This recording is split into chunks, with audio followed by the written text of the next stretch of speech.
Welcome everyone, my name is Women International Master Jessie February, and we'll be taking a look at round 6 of the candidates. A huge thank you to those who are keeping the blog posts and articles up to date, definitely helping me with my job, and of course our Grandmaster Annotator Nijat Abasov. So let's jump in straight into the swing of things.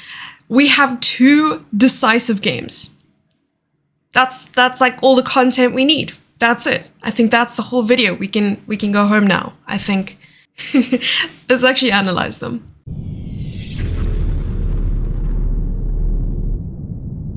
Game 1. Timur Rajabov has faced Richard Rapport with the white pieces 4 times in his career in classical tournaments, with all games ending in a draw. This year's candidates was surely the opportunity to stir the pot. Chances were missed by Rajabov, and the game was later agreed on a draw by 3-fold repetition. Players entered into the time enough Sicilian. As we can see, the normal moves: c takes d4, knight takes d4, knight c6, a6, and knight takes c6, b takes c6. Here, I am much more willing to admit that I like the whole Marocci bind setup here with c4, so let's go back a little bit. Another way I've learned to play this line is after knight to c6, taking on c6, b takes c6, and c4. And after something like knight to f6, we have e5, and it gets quite interesting from there. But back to the game, we have a6, knight takes c6, b takes c6, and the first major deviations of this line arrived at move 7 when Rajabov played queen to d3, followed by d5, queen to g3. I'm seeing some Paul Morphy vibes over here. I'm probably very wrong as well. h5, h4, d4, knight b1. Very interesting move here, knight b1. Probably just wanting to reposition the knight to d2, or even possibly knight a3, knight to f6, e5. And until move 15, the 2 players followed a game between Maxim Vachier-Lagrave and Jan Nepomniachtchi in the Grand Chess Tour Rapport in 2021, held in Croatia. And here bishop to b4 check, and we see something different here. So king f1, f5, and holy hell, we have an en passant on the board. Knight takes f6, bishop to g6 check.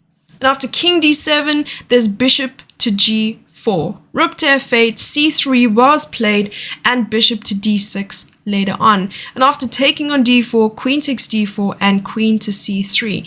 And we're still waiting on white to develop the knight on b1, and black to develop the bishop on c8. This is very interesting. Neither players have castled. What is going on? So we have queen to d1 check, queen e1, and we have an exchange of queens. Rook takes b2, giving up that pawn, and knight to c4, bishop b4 check, and king back to f1. And in the case of knight takes b2, there's still rook takes f2, and it is equal. Black gets a piece and 2 pawns for a rook, and okay, f2, knight on b2 is hanging, and things are very unclear. The position is completely equal. So instead, there's f3, rook to f2, and king to g1.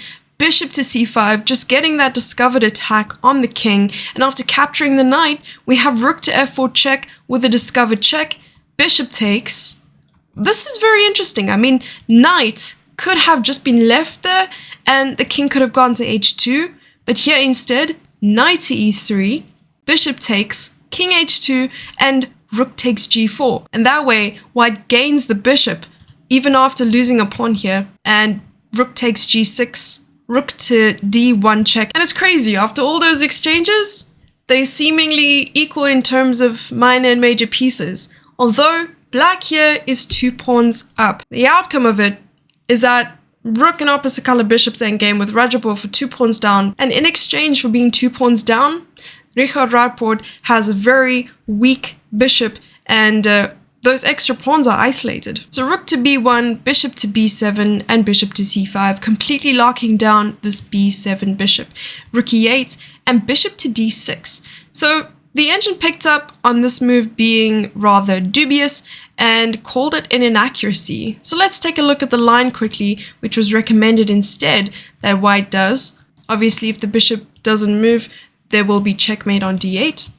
So bishop to a8, rook to d7, and so on. So here instead, bishop to d6 check, king to c8, and bishop to e5, stopping the e-pawn from moving at all.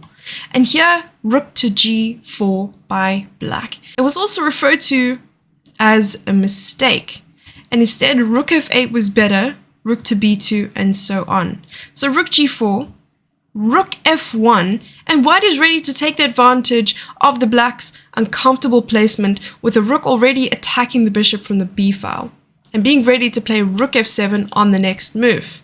However, after rook takes h4, it was a huge blunder, and I believe it became +2 in white's favor. And here, c5 was better, but in the case of rook takes h4, the move is king g1, rook to e4, and bishop to h2. And after rook to d8, there's rook to f7. And I believe this is close to game over, because rook to d2 is our only hope here. Rook c7 check, king d8, and rook takes g7. This is wild, and +3 for white, might I add. Okay, let's go back to the game here. So rook f7 was the counter blunder in this position, going back to 0-0, and rook takes e5, rook takes b7, rook b5, and it was agreed on a draw on move 40. What a wild game. That was a draw. That was not one of the decisive results, and the game was still wild. I don't understand. Crazy Italian hands.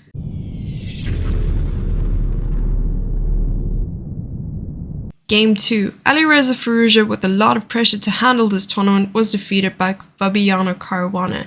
And looking at the records as a whole, he has only lost 2 games with 4 draws, with their most recent game happening in round 9 of the Grand Swiss in 2021, held in Riga, Latvia. It was definitely not a result Firouzja had expected, especially with the white pieces. So let's take a look at the game between the two players. So we have the Catalan with g3, d5, bishop g2, bishop e7, castles, and a very rare move as indicated, queen to d3. And we have already witnessed quite a couple of times in this tournament that the players avoid entering the principled lines and deviate with extremely rare continuations at the beginning of the game. And with queen d3 in this position, our annotator Nijat only found 14 games in his database. Surprisingly, 12 of these games were played by big GMs. So ex-vice world champion Boris Gelfand tested this move thrice. So castles is usually the main move. Queen c2 has been played thousands of times, and of course knight to c3 is the third option, which we also know has been played over 1,000 times.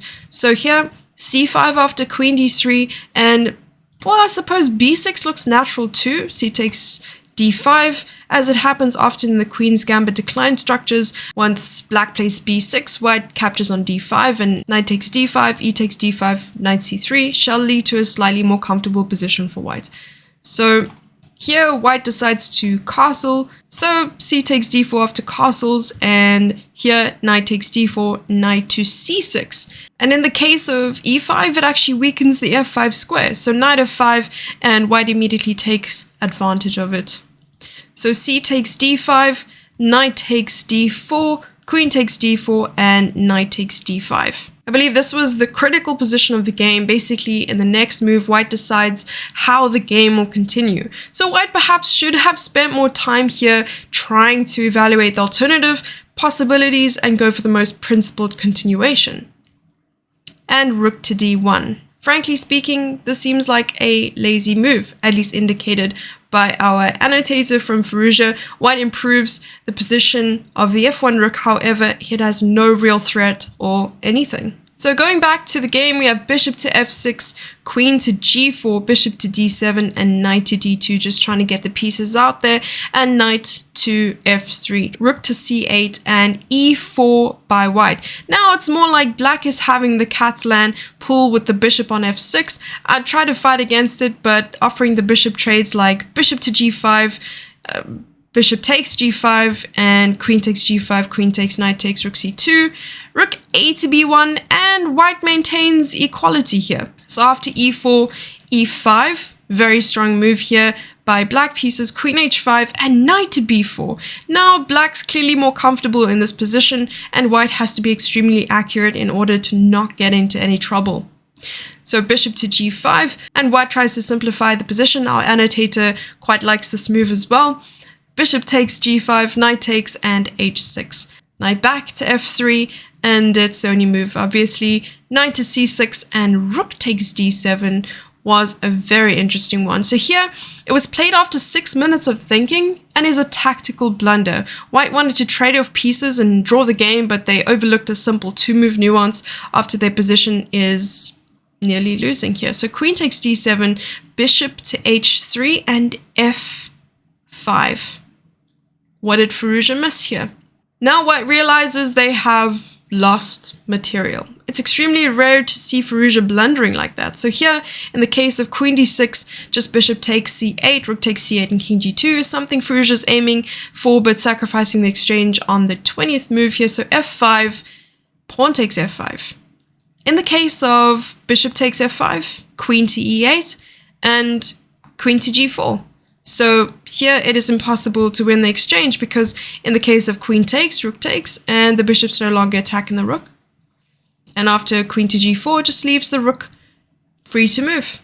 So pawn takes, rook c to e8, and knight to h4.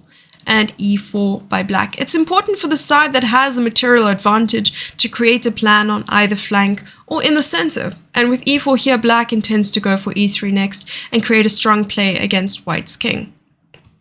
So rook to d1, queen to f7, and here in the case of knight to d4, queen g4, and rook to d8, rook e1, and the other rook to e8, it is also slightly better here for black. So after queen to f7, there's queen e2, queen takes a2, and knight to g6. Firouzja is pushing here, and rook to f7, knight to f4, queen to b3, and bishop to g4. e3. And here we have it, e3. So the queen is well placed on b3. It eyes many squares as well as supports the following e3 move. White wants to get the bishop to h5, most likely. So here e3 and king to g2 was played. Unfortunately, bishop h5 doesn't win material in view of e takes f2, queen takes f2, and rook takes. And since the d1 rook is hanging, white doesn't win the rook on e8. After king to g2, we have rook to d8, an excellent move. One of the cleanest ways to convert the material advantage is to trade pieces. Fabi's last move basically forced the rook exchange. And now black activates the rook and is threatening rook to c2, winning the queen. So getting the king out of the same rank of the queen, and knight to f7. Now the knight rejoins the party and white's position is unfortunately hopeless. And after bishop to f3, we have rook to c2, queen to d1, and knight to g5 check. And these are the final moves of the game here. Even after king takes f3, queen retreats, rook takes h2, and the king is just in too much danger. And after 6 rounds, we have 2 clear favorites in the tournament, and the rest of the group has shown mediocre performance according to our annotator so far. It feels like Alireza is having extra pressure on his shoulders and hence could not deliver. Let's see if he had the chance to fix things after the rest day.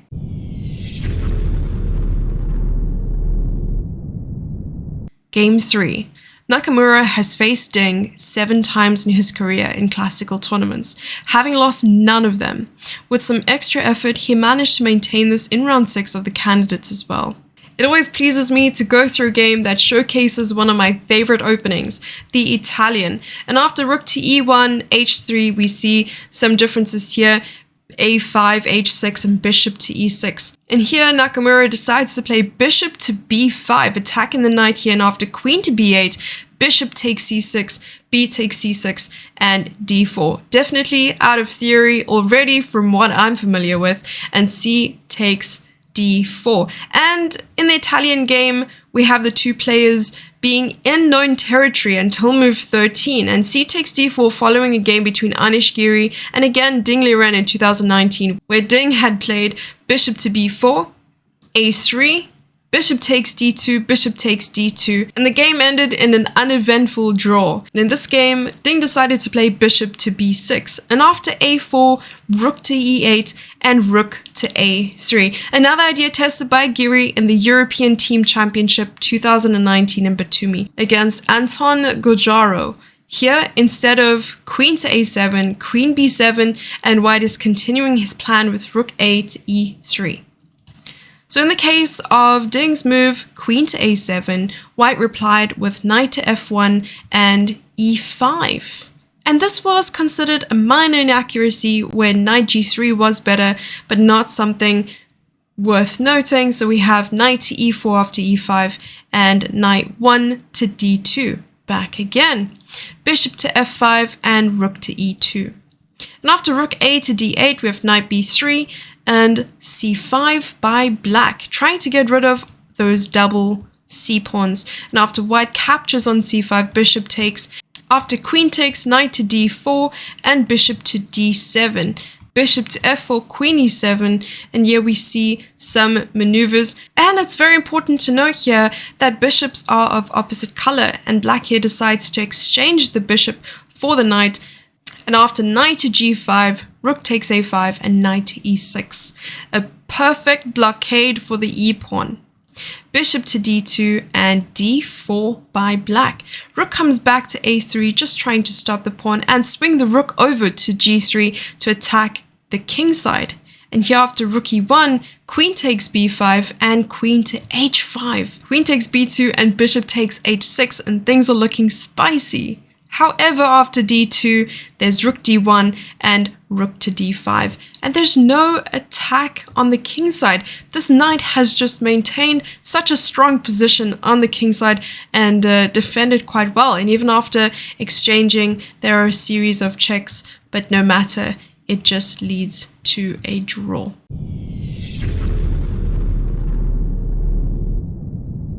Game 4. For the first time in the candidates, we see move 1 knight to f3 played by Jan Nepomniachtchi and managed to get a convincing win against Jan Christoph Duda in 35 moves, proving himself as one of the clear favorites to win the candidates.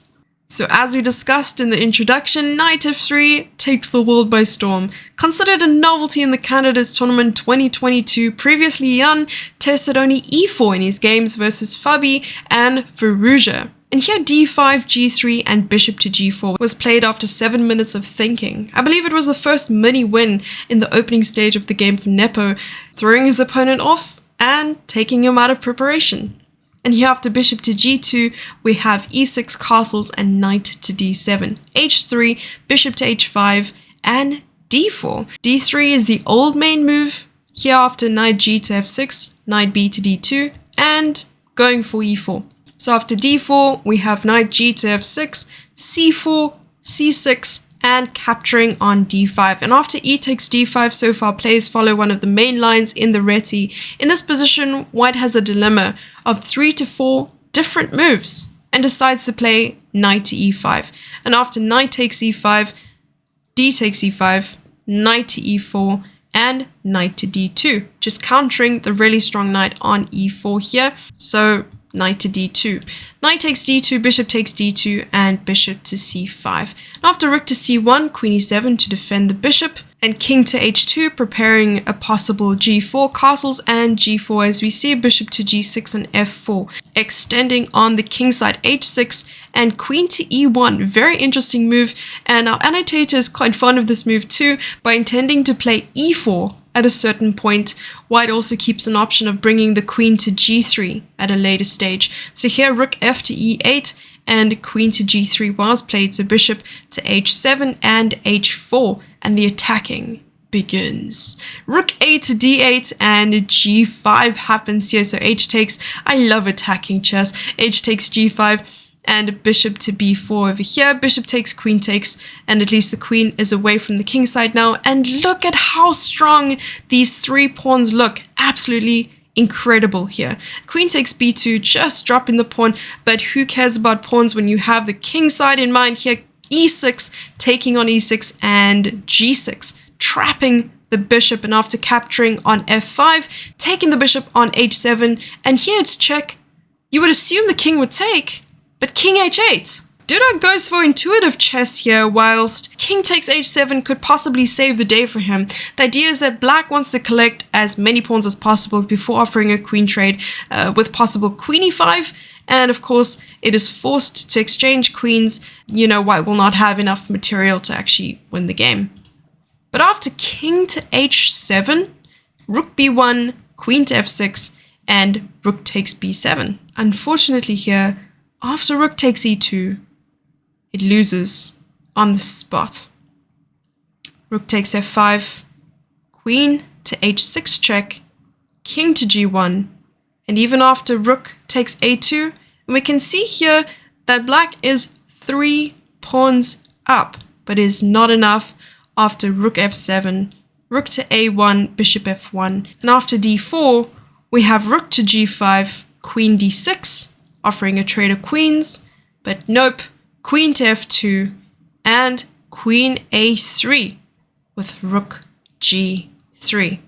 It covers the e3 square, and next, white's ready to capture the g7 pawn. Quite an impressive performance by Jan, and so far he's played the best chance in the tournament alongside Fabi. Let's see what the second half of the tournament brings. Once again, thank you everyone for watching. Don't forget to check out all the articles, the blog posts, the live games, and of course all the recap videos we'll be posting daily on the Lichess YouTube account. But if you want to know about the pairings for tomorrow, here they are. Tomorrow we have Richard Rapport playing the white pieces versus Jan Nepomniachtchi. Tough one there. Jan's playing the black pieces and he's leading the tournament. Let's see what happens in that game. Then we have Jan Gustav Duda versus Hikaru Nakamura. Ding Liren versus Alireza Firouzja. Will he bounce back? And Fabiano Caruana versus Timur Rajabov. I wonder what's going to happen. What are your predictions? I want to know in the comments. Tell me. Okay guys, bye, and I'll see you tomorrow.